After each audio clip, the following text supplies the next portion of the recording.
తెలంగాణలో దగ్గర 40 లక్షల మంది రజకులు ఉన్నారు సార్. అసలు వాళ్ళు ఇప్పుడు తెలంగాణలో ఉన్నారా లేరా? రజకుల వృత్తి కొనసాగుతుందా లేదా? తెలంగాణ రాష్ట్రంలో మీరు చెప్పినట్టు చాలా సంఖ్యలో లక్షలాది మంది రజక వృత్తిదారులు ఇంకా కూడా ఉన్నారు. వృత్తి మీదనే దాదాపు ఇప్పటికి ఇంకా 80% ప్రజలు వృత్తి మీదనే ఆధారపడి జీవిస్తూ ఉన్నారు. వృత్తి ఎక్కడ పోలేదమ్మా.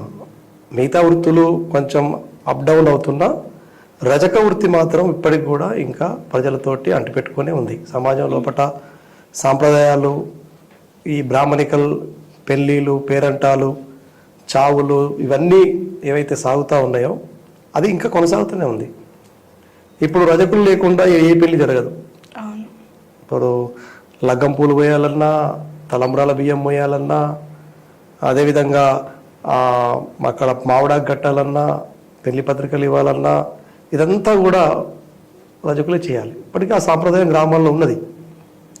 బిడ్డ పుట్టిన నుంచి ఆ బిడ్డ పెద్ద మనిషి అయ్యే వరకు రజకుల యొక్క వాళ్ళ సర్వీసు ప్రతి మనిషికి ప్రతి చోట ఉన్నది.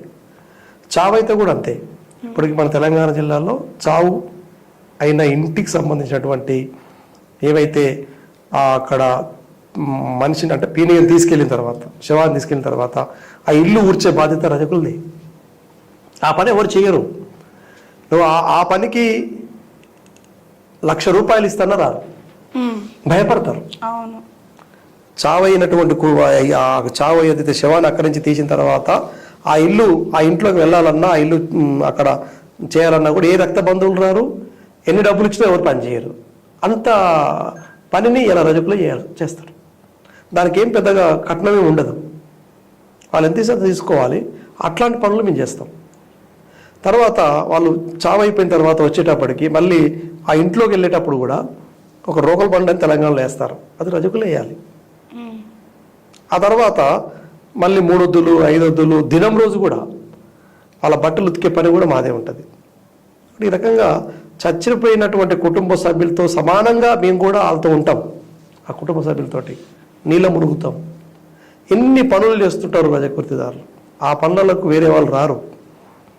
కాబట్టి ఇప్పటికీ గ్రామీణ ప్రాంతంలో ఇదంతా వృత్తి సాంప్రదాయబద్ధంగా ఈ వృత్తి మీది కాబట్టి ఈ పనులు మీరే చేయాలనేటువంటి సిస్టమ్ ఇంకా వ్యవస్థలో పోలేదు. ఇట్లాంటి పనులు, ఇట్లాంటి ఇబ్బందులు పడుతూ మరి ఇంత చేసినా కూడా వీళ్ళకి సరైన విధంగా గిట్టుబాటు ఉండదు. వీళ్ళ శ్రమని ఏ పారామీటర్తో కొలిసినా కూడా లెక్క ఉండదు.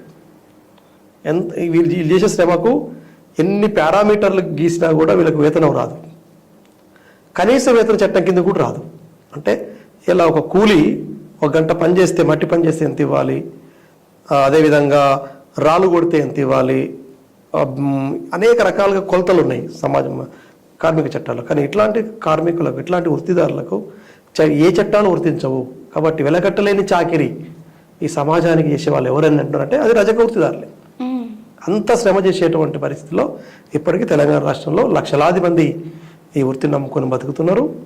అదేవిధంగా గ్రామీణ ప్రాంతంలో రోజువారీగా ఉతకడము, చాకిరీవులు పెట్టడము ఇది తగ్గింది. చెరువుల దగ్గరికి వెళ్ళి, నదుల దగ్గరికి వెళ్ళి ఉతికే పని కొంత తగ్గిన మాట వాస్తవం. కానీ ఐరన్ అంటే ఇస్త్రీ దారులు మాత్రం తగ్గలేదు. ఇటీవల రాష్ట్ర ప్రభుత్వం ఉచిత కరెంటు ఇచ్చినప్పుడు ఇప్పుడు ఆ లెక్క ప్రకారం 1,00,000 లాండ్రీలు ప్రభుత్వం ఉచిత విద్యుత్ కింద నమోదై ఉన్నారు. అంటే 1,00,000 లాండ్రీలు ఉన్నట్టే లెక్క. ఇంకా చాలామంది ఆ కరెంటుకు అప్డేట్ కాక దాన్ని మార్చుకోలేక కూడా ఇంకా బొగ్గుల పెట్టితో చేసే వాళ్ళే ఉన్నారు. వాళ్ళు 2-3 లక్షల మంది ఉంటారు. సుమారు 5 లక్షల మంది పైన ఓన్లీ లాండ్రీ వర్కర్స్ ఇప్పుడు హర్బన్కి ఎక్కువ వస్తున్నారు సిటీకి. ఇప్పుడు ఇదే హైదరాబాద్ దగ్గర ఉంది. మనం ఉంటున్న ఈ ఫిలిం నగర్ కానీ, లేదా బంజారా హిల్స్ కానీ, మాదాపూర్ కానీ, హైటెక్ సిటీ కానీ ఎక్కువ భాగం గ్రామీణ ప్రాంతం నుంచి వచ్చి ఇక్కడ అపార్ట్మెంట్ దగ్గర వాచ్మెన్ కమ్ లాండ్రీ.